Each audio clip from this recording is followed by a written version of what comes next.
कहने लगा, वंचितो हम महाराजा हरिणाबंधुरूपिणा। हे भैया, हम जिसके बल पर अग्निवन को जलाया, अग्निदेव को जीता, स्वर्ग को जीता, महाभारत जैसे भयंकर युद्ध को जीता, वह भगवान हमें छोड़ करके चले गए।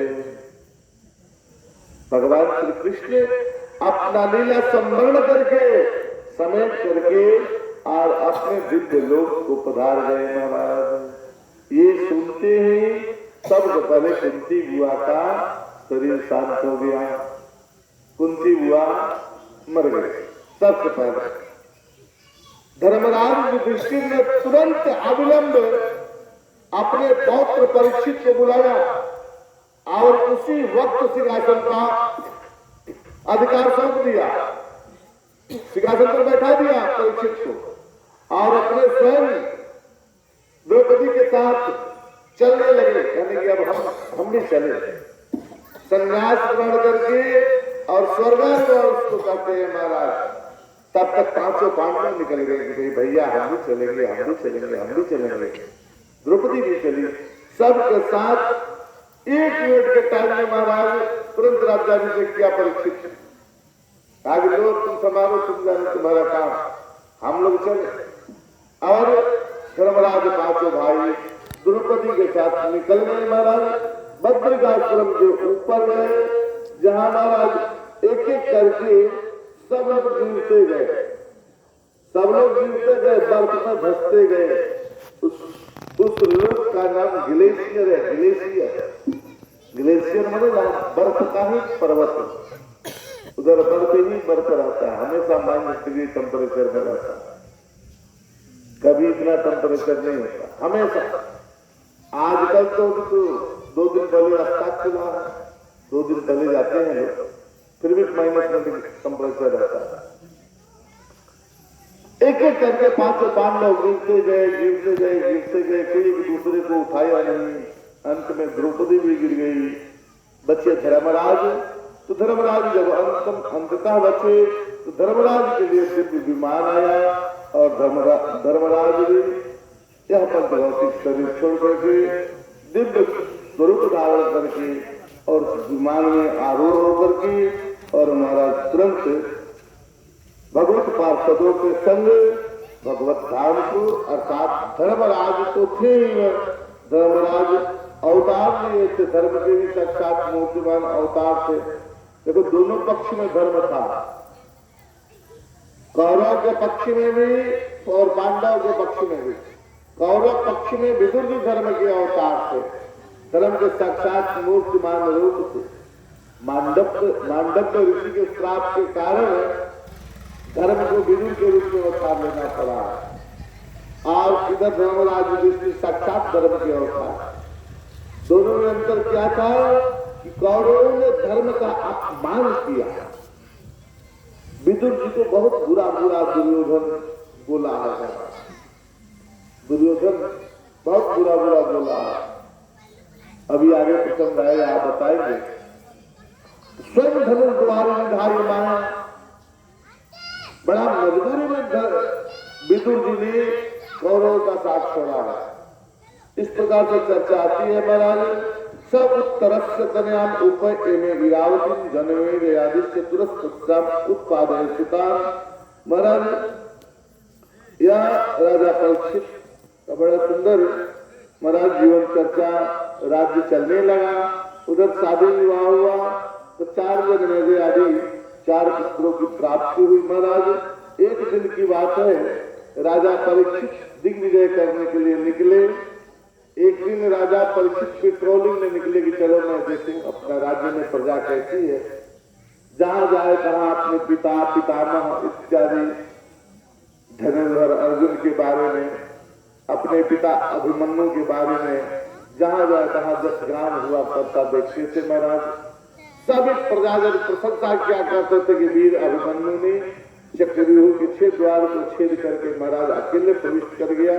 ये सब सुनते सुनते राजा परीक्षित बड़े प्रसन्न होते थे और अपने पितामह अर्जुन की तो बात ही क्या थी, अर्जुन को कौन नहीं जानता था। सभी जनता प्रशंसा करती थी। महाराज प्रजाजन अर्जुन, धर्मराज, नकुल सहदेव इत्यादि के सुन सुनकर के राजा परीक्षित बड़ा आनंदित होते थे, बड़ा प्रसन्न होते थे। और घूमते घूमते महाराज एक दिन की बात है, महाराज पुनः राजा परीक्षित शिकार करने के लिए महाराज जंगल में जाते हैं। तब तक उसी दिन देखते हैं कि एक शूद्र पेट्रोलिंग करते समय निकलते हैं ना, तब देखते हैं कि जंगल में जाते समय उन्होंने पाया कि एक शूद्र व्यक्ति, काला कलुटा व्यक्ति एक गौ को बछड़े के साथ गौ को पैरों से मार रहा था और गौ बेचारी रो रही थी, बछड़ा चिढ़ रहा था। राजा परीक्षित की जैसे ही दृष्टि पड़ी, महाराज राजा परीक्षित बहुत गुस्सा हुए। राजा परीक्षित को ललकारते हुए महाराज राजा परीक्षित ने उसको दौड़ाया, अपना रथ उधर में दौड़ाया और चिल्लाया, काशित तुम छगड़े लोगो बाला दत्तम्बरा मली नटवत कर्मणा दिया। अरे नकली नट के समान कृत्य करता हुआ दुष्ट तुम कौन है? ललकारा और कहा ठहरो मैं तुमको अभी बताता हूं। इतना भयंकर चढ़ाई किया राजा परीक्षित ने कि वह व्यक्ति काला कलुटा हाथ में तलवार लिए हुए कांप गया और कांप करके राजा परीक्षित के शरण में आ गया। देख लिया कि अब तो मैं मारा जाऊंगा, यह राजा है, यह तो मुझे मार देगा। वह काला कलुटा व्यक्ति शरण में आ गया और प्रार्थना करने लगा।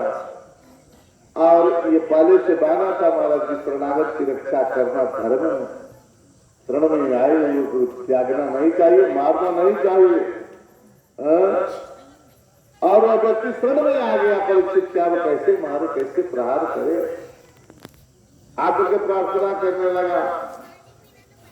परीक्षित ने डांटा, अरे दुष्ट, तुम्हारी यही हिम्मत, हमारे गोपाल अभी धरती से गए हुए कुछ ही नहीं हुआ है और हमारे गोपाल को जाते ही तुम इस पृथ्वी को अनाथ समझ लिया, गौ को अनाथ समझ लिया, तुम पैरों से प्रहार करते हो, मैं तुम्हारा गर्दन काट दूंगा।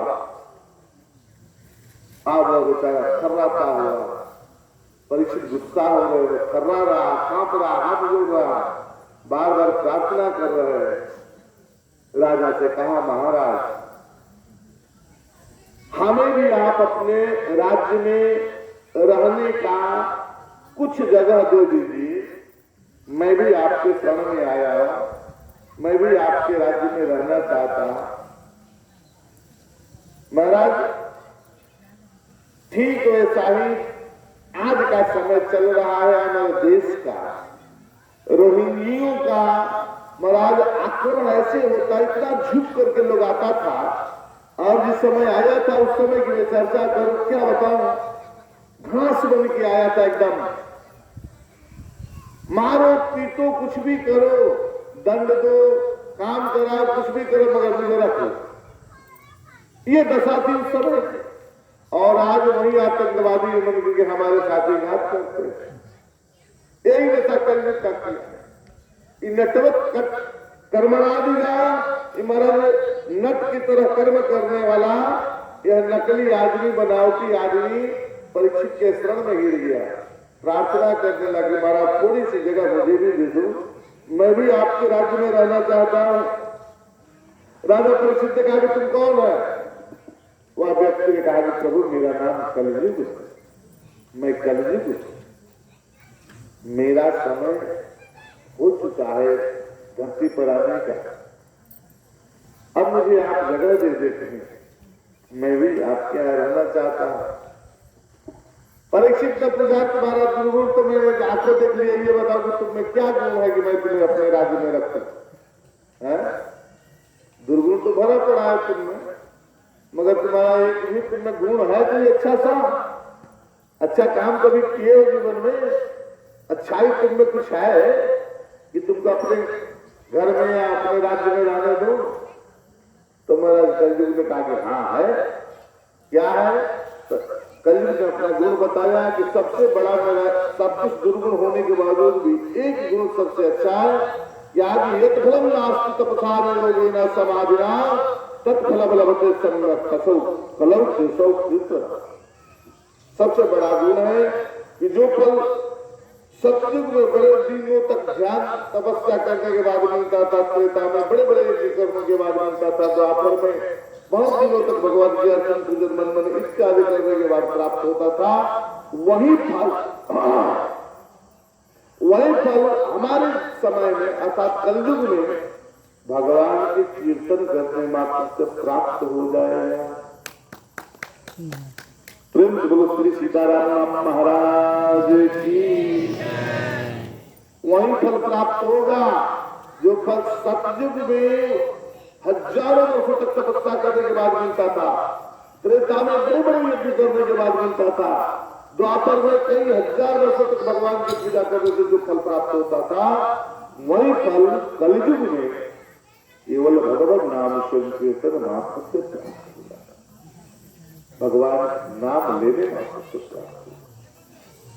एक कथा सुनाऊं आपको। एक सेठ जी थे, उनके 3 लड़के थे। उनका 3 लड़का था, 2 लड़का तो बड़ा सुंदर आस्तिक था, धार्मिक प्रवृत्ति का था, मगर एक लड़का बहुत बड़ा उदंड था। वह कभी पूजा पाठ नहीं करे, कभी भगवान का नाम न ले, यहाँ तक वह भगवान की पूजा पाठ इतना किया करता था कि जिस दिन ये सुन लेता था कि हमारे घर में आज एकादशी या पूर्णिमा या अमावस्या की सत्यनारायण भगवान की कथा होने वाली है, तो महाराज वो घर नहीं आता था। रात फुटपाथ पर कागज प्लेटफॉर्म पर सो लेता था, वो अच्छा लगता था, मगर घर में नहीं आता था। इतना हिस्सा करता था भगवान। उसका पिता, उसका बाप बार बार अपने गुरु जी से आग्रह किया करते थे, गुरुदेव आपकी कृपा से सब कुछ भरा पड़ा आनंद है, मगर ये एक लड़का नहीं सुधर रहा। एक बहुत बड़ा नास्तिक है, बहुत बड़ा क्रूर है। तो गुरु जी कहा करते थे उसको ले आओ हमारे पास, मैं सुधारता हूँ, मैं प्रयास करूँ। सेठ ने कहा गुरुदेव वह आ सकता होता तो मैं कब का लाया होता। यही तो कमी है, यहाँ तक कि वह आपके नाम सुनता है तो घर से भाग जाता है। जिस दिन सुन लगी गुरु जी को आने वाले हैं, उस दिन घर नहीं आता है, रात्रि में उधर ही खा के प्लेटफॉर्म पर सो लेता है। गुरु जी ने कहा कि तब क्या करेगा बता, उसको लाओ मेरे सामने तक। कहा गुरु जी कोई आप ही को कोई उपाय करना पड़ेगा। एक दिन महात्मा से इसकी आग्रह से कहे कि ऐसा है, ठीक चलो मैं एक उपाय करता हूं। क्या? तो ऐसा है कि 2 दिन बाद आधी रात को मैं तुम्हारे यहाँ आऊंगा। 2 दिन बाद आधी रात को मैं तुम्हारे यहाँ आऊंगा, मगर मेरे आने की सूचना किसी को भी मत देना। उस लड़का को ही नहीं, घर में किसी को भी मत देना। सेठ बात मान गया। ठीक है गुरु, ठीक वैसा ही योजना बना। ठीक अगले 2 दिन बाद महात्मा पहुंच गए। आधी रात में सेठ को इशारा जो किए थे कि ये बताऊंगा तो समझ लेना कि मैं आ गया हूं, तुम दरवाजा खोल देना, मैं तुम्हारे घर आ जाऊंगा। ठीक है महाराज। महात्मा ने इशारा किया, दरवाजा सेठ ने खोला और तुरंत घर में दाखिल हो गए महात्मा। अब घर में दाखिल होते ही सुबह प्रातःकाल ब्रह्मों को हो गया कि महात्मा तुझे क्या सोना है, पहले स्नान पूजा कर लूं। तो सुबह सुबह स्नान करने लगे, तब तक उसको भनकने लगे, अरे इतना सवेरे तो हमारे घर में कोई नहीं नहाता है, आज लगता है कि विशेष बात है का। और महात्मा ने तुरंत कहा पहले सेठ से कि सेठ पहले ये बताओ कि वह लड़का किस घर में सो रहा है। तो सेठ ने बताया कि महाराज इस रूम में सो रहा है। महात्मा ने कहा बाहर से बंद कर दो उसको। बाहर से बंद करा दिया। जैसे महात्मा स्नान करने लगे, बड़ा पूजा पाठ की घंटी संग का आवाज गया, तो वो लड़का समझ गया कि लगता है कि मेरे घर में कोई महात्मा आ गया। अब वो लड़का दरवाजा खोल के भागना चाहा, क्योंकि दरवाजा तो बाहर से बंद था। वह चिल्लाने लगा, तोड़ने लगा, हिलाने लगा, दरवाजा खोलो खोलो खोलो खोलो। सेठ ने जाकर महात्मा से कहा बाबा तो बड़ा परेशान गया। महात्मा ने कहा खबरदार तुम मत खोलना, हम खोलेंगे उसको हम निकालेंगे बाहर। अच्छा, बहुत परेशान किया तो महात्मा गए और दरवाजा खोले, जैसे दरवाजा खोले तो महात्मा नजर आया, वो भागना चाहा, महात्मा ने पकड़ा गया, लगाया तमाचा, लगाया 2-4 तमाचा, कहा कि नारायण कहो, नारायण बोल, वो बोल भी ना करे, मारते गए महात्मा, मारते महात्मा को गुस्सा आता है, बहुत गुस्सा आता है महात्मा को कभी कभी है, लेकिन महात्मा का गुस्सा संसार का कल्याण के लिए आता है, संसार का विनाश के लिए नहीं, संसार का कल्याण के लिए आता है। मारते गए महात्मा, मारते गए महात्मा, अब बोले ही अंत में उसका बाप दुखी हो गया कि गुरुजी छोड़ दो तो मर जाएगा। महात्मा ने कहा भले मर जाए मगर आज को छोड़ेंगे नहीं। मारते गए मारते गए, वो लड़का ने देख लिया कि तो बाप के कार्य से भी नहीं छोड़ा, अब जान नहीं बचने वाला है, तो अंत में कहा कि मैं नारायण नहीं कहूंगा। महात्मा ने कहा कि चल कोई बात नहीं, एक बार भी तो कहा। महात्मा ने कहा कि देख अब उपदेश बाकी है। महात्मा ने कहा कि देख तुम एक बार जो जीवन में नारायण का नाम लिया है ना, तुम बनिया है, व्यापारी है, किसी सौदा करते हो, बेचना मत कभी। तो लड़का ने कहा कि मैं नारायण कहूंगा नहीं तो बेचूंगा क्या। महात्मा ने कहा जाओ छुट्टी हो गया तेरा, अब बिल्कुल बाउंड्री पार। अब समय व्यतीत हुआ, महात्मा चले गए। सेठ को महात्मा ने कहा कि चलो इसका काम हो गया, मन तो दे दिया, हो गया। महात्मा चले गए। अब वह लड़का अपना शेष आयु जो था उम्र व्यतीत किया। जब मर करके वह लड़का जमराज के यहाँ गया तो वहां हम लोग का सबका खाता, वही खाता खुलता है जिस दिन हम जन्म लेते हैं उसी दिन हमारा एक खाता खुल जाता है, जैसे बैंक में है जो जमा निकासी होता है ना, लिखाता है ना, वहां मैनेजर बैठा है, क्लर्क बैठा है, सब अब तो कंप्यूटराइज हो गया है, लेकिन वहां भी वहां सब सिस्टम सेम वही सिस्टम ऊपर यमलोक में है। जिस दिन मैं यहाँ धरती पर जन्म लेता हूँ उस दिन मेरे नाम से खाता खुलता है और वहाँ मेरा कर्म और कुकर्म के बारे में लिखना प्रारंभ कर देते हैं चित्रगुप्त जी महाराज। वहाँ के मैनेजर क्लर्क जो कहो वे हैं वहाँ के, और वहाँ के गारंटर हैं लोग, गवाही देने वाले लोग हैं। लोग कहता है कि हमें पाप करते हुए कोई देख रहा है, कोई देखा है तो देख लो। वहाँ का गवाही करने वाला ये 6 लोग हैं, दिन, रात्रि, सूर्य और चंद्र। ये लोग गवाही, इनसे बच के कहाँ जाओगे? उनसे भी यदि बच जाता है तो प्रकृति से गवाही लिया जाता है, तो पृथ्वी से गवाही लिया जाता है, कहाँ पाप करोगे? ऊपर जाओगे तो आकाश से गवाही लिया जाता है, वायु से गवाही लिया जाता है, हवा से गवाही लिया जाता है, तेज से गवाही लिया जाता है। किसी न किसी के तुम पकड़ में आ ही जाओगे। इतना बड़ा सीसीटीवी लगा हुआ है कि बचने का कोई उपाय नहीं है, जान जाओ। तुम भले अपने माया में पड़ के सोचते हो कि हमें कोई नहीं देख रहा है, लेकिन उसका सीसीटीवी इतना बेजोड़ है कि एक चींटी तक नहीं बच पाती है, समझ जाओ। अस्तु, तो महाराज का लड़का जब अपना से आयु व्यतीत करके जब गया जमराज के यहाँ मर करके, तो वहां खाता खुला तो जमराज ने अपने दूतों से कहा ला उसका खाता वही दिखाओ। खाता वही दिखाया गया महाराज। तो सारा जीवन बनिया का लड़का था, सेठ का लड़का था, घोटाला ही किया है, क्या करेगा बनिया? बनिया क्या कहता, डंडी मारता है, कुछ न कुछ जरूर मारेगा वो है। तो देखा कि सारा जीवन जो है इसका लंड गुजरा है, प्रपंच में गुजरा है, चोरी चमारी बेईमानी करते हुए गुजरा है। और महाराज कोई बनिया हो तो बुरा मत मानना, रघुनंदन नहीं ना है।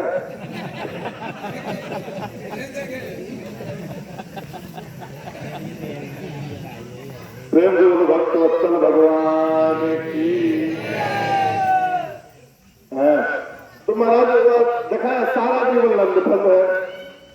अच्छा, एक बार जीवन में भगवान का नाम लिया, बस एक बार जीवन में भगवान का नहीं, एक बार सिर्फ नारायण कहा।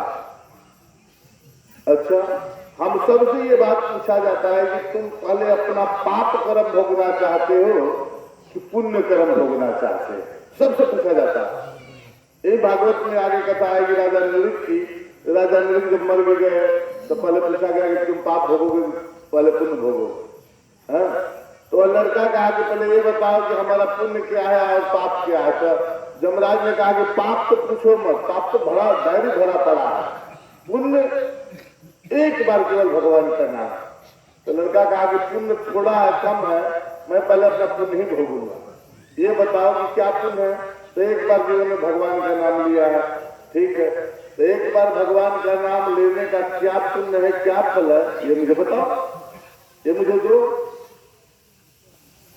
अब तो यमराज अपना सारा खाता खतियान उलट पलट के देख लिया, सारे कर्म और कर्म के बारे में लिखा हुआ है। भागवत के पंचम स्कंद के 26वें अध्याय में आएगी कहते तो उसे कुछ बताओ, 28 प्रकार के नरकों का वर्णन है, कौन सा कर्म करोगे तो कहाँ जाओगे, कौन से नरक में पड़ोगे, सब लिखा हुआ है। उसी तरह यमराज के बारे में, यमराज के पास में सारा खाता में लिखा है, कौन सा कर्म करोगे तो क्या फल मिलेगा, कौन सा कर्म करोगे तो क्या पाप मिलेगा। मगर ये आज तक यमराज को नहीं मिला है कि भगवान का नाम लेने का क्या फल होता है, ये यमराज को भी पता नहीं। यमराज के आगे नहीं लिखा हुआ, तो यमराज का आगे तो गड़बड़ हो गई, तो लिख भी नहीं किया, क्या दंड नहीं करते भगवान का नाम लेने का क्या फल होता है। और ये लड़का का आगे भगवान का नाम लेने का जो फल होता है वही मुझे दो। यमराज हार गया तो कहा कैसा है कि ये तो ब्रांच है, चलो फिर वापिस चलते हैं। कहा ब्रह्मा जी के पास, मुझे ब्रह्मा जी ने बनाया है, नरक स्वर्ग सब तो ब्रह्मा जी ने बनाया है, इसलिए ब्रह्मा जी के पास चलते हैं। आगे चलो, वहां फैसला होगा, ब्रह्मा जी के पास चले। ब्रह्मा जी के पास जब यमराज इस बच्चा को लेकर के, सेठ का लड़का को लेकर के चला, तो महाराज ब्रह्मा जी भी अपने पूरे खाते भरे में देख लिए, पूरे जीवन पर्यंत देख लिए, सभी कर्मों के बारे में उन्होंने भी लिखनी चलाई है, मगर भगवान का नाम लेने का क्या फल होता है तो उनको ब्रह्मा को भी पता नहीं। समस्या जान की कहां बन गई। अब कहा कि ब्रह्मा जी ने कहा कि शंकर जी के पास चलो, क्यों, क्योंकि शंकर जी का काम नहीं है तुमने राम राम दिन रात्रि सादर जपहु अनंत आराती। शंकर जी दिन रात भगवान के नाम जपा करते हैं, उनको जरूर पता होगा, चलो वहां चलते हैं। तब तक सेठ का लड़का कहा कि यमराज हमें गुड़बक मत बनाओ, हम बहुत बड़े सेठ का लड़का है, घर से निकलते थे दरवाजे पर गाड़ी खड़ी मिलती थी, हम पैदल नहीं जाएंगे, जाओ तुम लोग। अब तो ब्रह्मा जी बड़ा चक्कर में पड़ गई, जब ये मुझे ही नहीं जाएगा तो फैसला किसको सुनाया जाएगा, फैसला तो इसी को सुनाना है, तो जाने के लिए तैयार नहीं है। कहेंगे हम पैदल नहीं चलने वाले हैं, हमारे घर में बहुत बड़ा गाड़ी खड़ी मिला थी महाराज, हम पैदल नहीं, यदि हमें ले जाना है तो यातायात की व्यवस्था कर दो।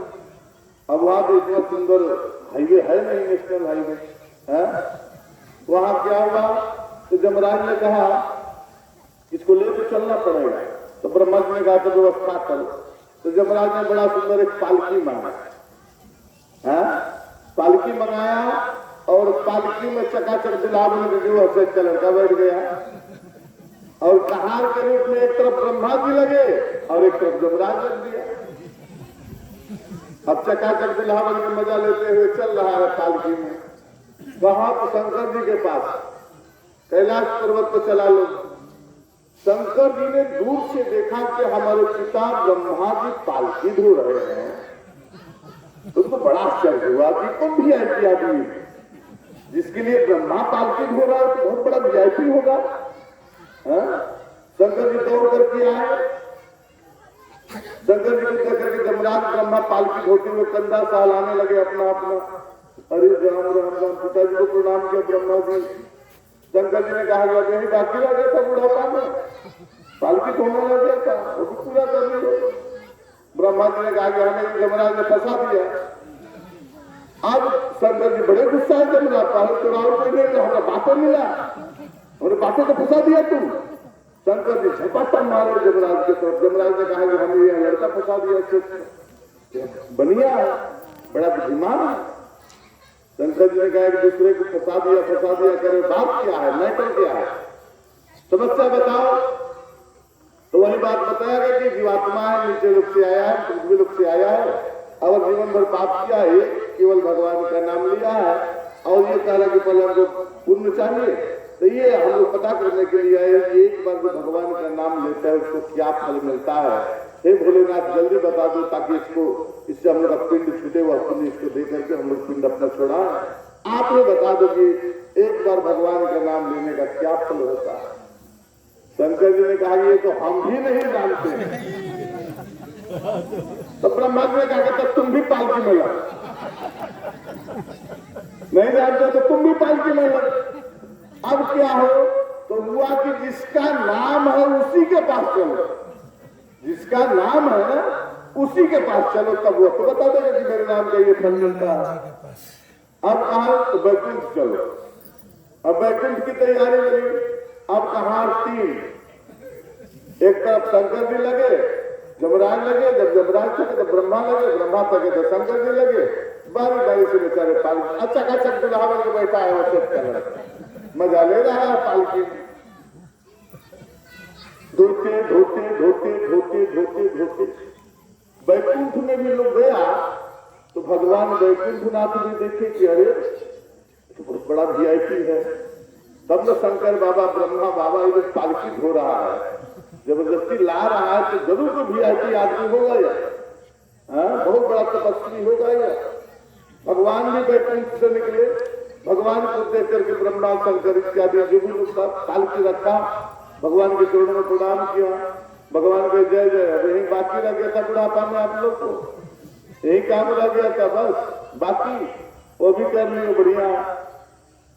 नहीं प्रभु, हाँ बोलो जमराज क्या बात है। ब्रह्मा जी से भगवान ने पूछा क्या बात है।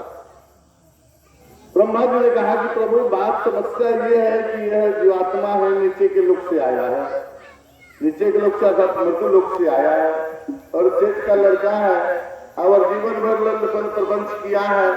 अब क्या कहें, और सिर्फ एक बार जीवन में आपका नारायण का नाम लिया, सिर्फ एक बार नारायण का नाम लिया और ये कह रहा है कि पहले आपको नारायण के नाम का क्या फल होता है पहले वही दे दो, उसको मैं उस फल को प्राप्त करूं और तब मैं दूसरे अपने पाप कर्मों का फल पाऊंगा।